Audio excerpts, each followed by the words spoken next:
praegu on siis väga ilus maikuu päev, 10. kuupäev, täna meil on ka emadepäev ja oleme tulnud siia Raadi kalmistule mälestama Paul Laamani ja Ella Laamanit.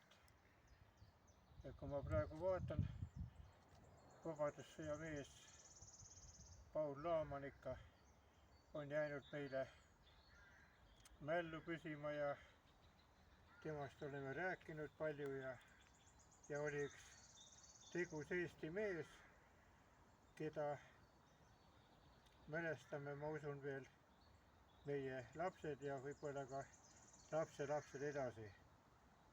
Nii et, aga kui me siin vaatame, tema on jah, Paul Laaman, väga selline